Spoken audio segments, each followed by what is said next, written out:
Hi, I'm Christian Tinsley. And I'm Dick Cherry.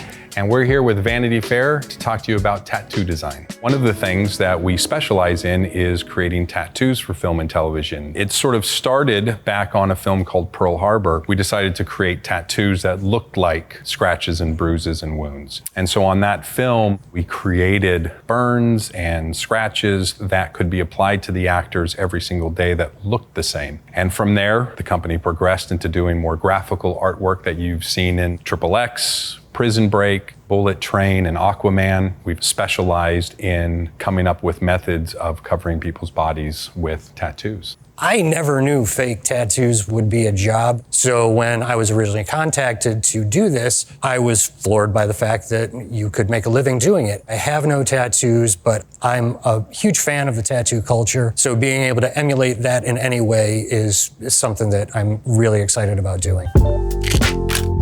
We usually start with backstory. The script can explain a little bit about the character, what they are presently, but not necessarily give you a backstory from where they came from and who they are. Tattoos are a process. They're usually gathered over time. They're adding to them constantly. Different experiences in life dictate the type of tattoo. Different places you got them will dictate what the tattoos look like. Because it's not just about drawing a design, it's about supporting that character and explaining to the audience in a very brief moment who this person is. You want to work in broad strokes with what we're creating because it's that mass of imagery that's really going to read most on camera. It's not so much these finite details that are never really the shot. And a lot of times we don't have as much time as people do in their lifetime to think about what kind of tattoo they want. We're doing what people will take years to decide on, and we're trying to put that into 2 weeks. Yeah, if we're lucky. If we're lucky. So the next phase really would be the design process. We'll start with sketches. We'll start with inspiration boards. We start with photographs of the actor.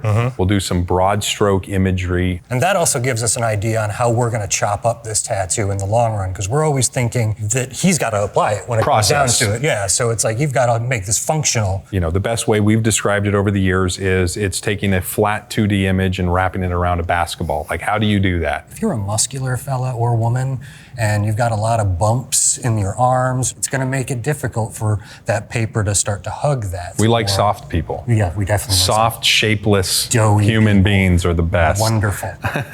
And once we finalize that, we can decide on how this is going to be applied on a daily basis. We usually start that with getting the actor in and doing what we call a pattern cast, which is a 3-dimensional wrap of the actor so we can create our 2-dimensional imagery from that, knowing that it'll wrap back around that individual's body. Of course, with technology, we've been doing a lot more scanning of actors. Love that. Behind us is Aquaman. This is Jason Momoa's body, and that becomes a lot easier for us to work with because we have the actor at our availability at all times. Exactly, and we were able to dial it in and really take the time to get it to work the way it should work. If it's applied any different than the way I've designed it, that will change where it lands on the body. So you always have to put in some kind of negative space that allows for that little gap that may change when it's applied. Let's say you have some smoke that's rising, or flames are a good one. Great one. There's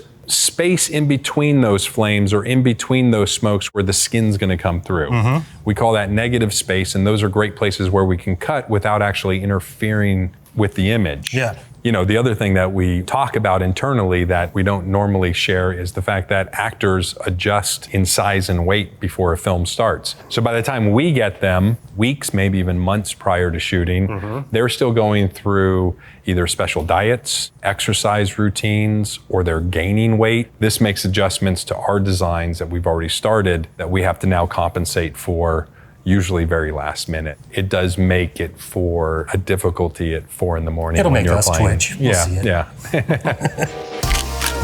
After we are done designing the tattoos, we've created groups of aging tones that we can apply to the tattoo. So if a director says this tattoo should feel 30 years old.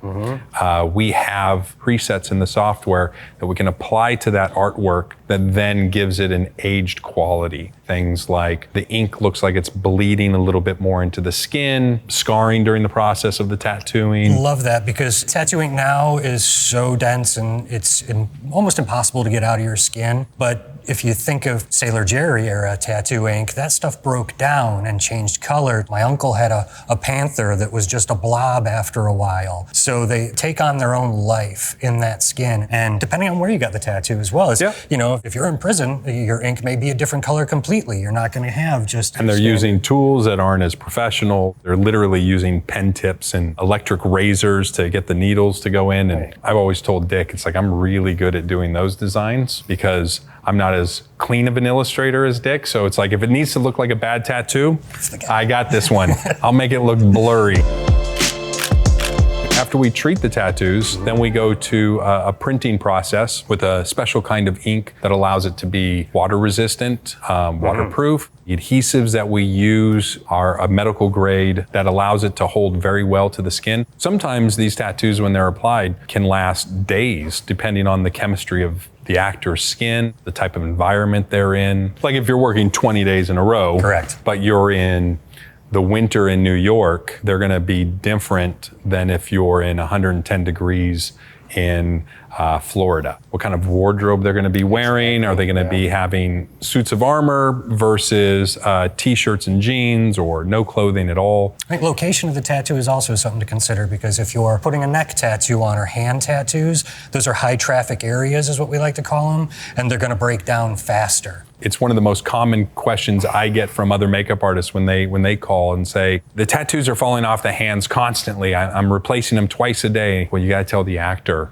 stop putting their hands in their pocket. Stop, putting on jackets 5 times a day, right? Just stop using your hands. The neck is a tricky one because people are usually in collars. The oils work differently here, kind of like your T-zone on your face. So those are, like you said, high traffic areas that need a little bit more attention as opposed to something flat on the back or the arm. We've had situations where a tattoo is so elaborate and it takes so long to apply that we kind of take extra special care with that actor, because production, of course, doesn't want to go through another 3 or 4 hour application the next morning. Shows like Prison Break, Blind Spot, where they're fully covered in tattoos. These types of tattoo applications can take a very long time. We take extra special care in sealing them and protecting them so the actor can go home and sleep in them, still shower, come back the next day and get right back into work.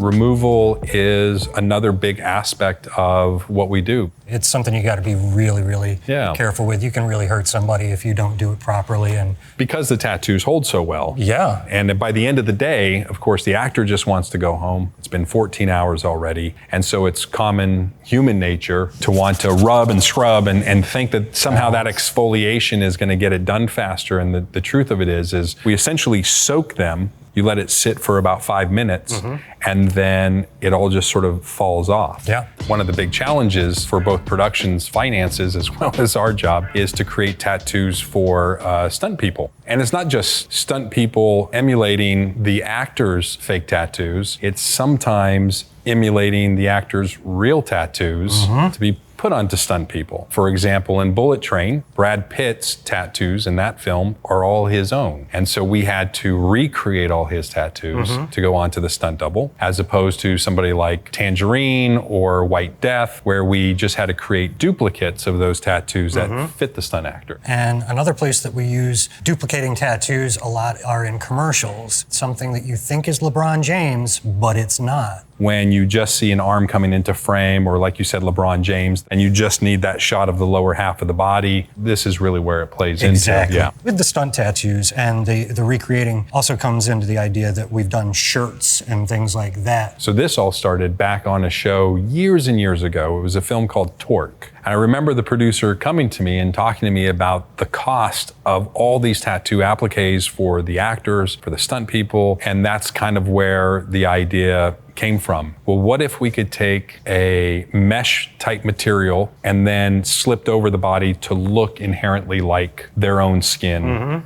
and the tattoos? You go from a 2-hour application to a 30-second application. It's magic. In fact, I got an example right here. So this is an Aquaman tattoo. It's much more tan than I am, but you can see when it goes on, it just represents the tattoo and the skin tone. And as we progressed over the years, we ended up doing 250 of these suits on John Carter from Mars. Yeah, an instant army of tattooed Martians. And same with Mad Max Fury Road. Oh, the War Boys. War Boys, yeah. Yes. As an example, we have a lot of tattoos over here on the wall. We have Blind Spot. We have some tattoos from Westworld. And then these red designs, those are actually scarification tattoos for Fury Road. So these would go onto the actor's body, layers of makeup and white mud would then kind of go over that. And you would have this believable three-dimensional scarification look for a lot of the background where they didn't have to put prosthetics on every day.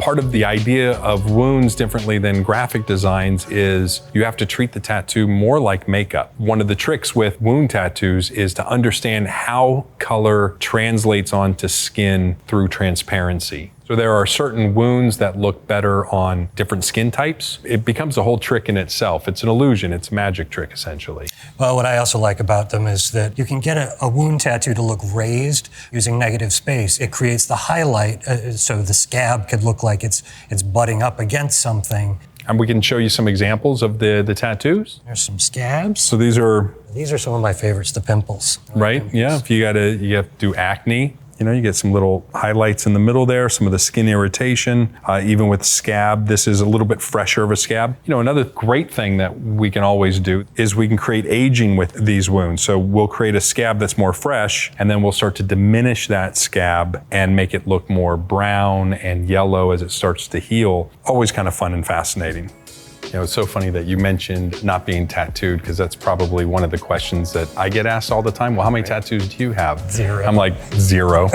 I make them so I can put them on and dress with them if I need to, and it's kind of fun that way. Yeah, no, not doing it. Not doing it.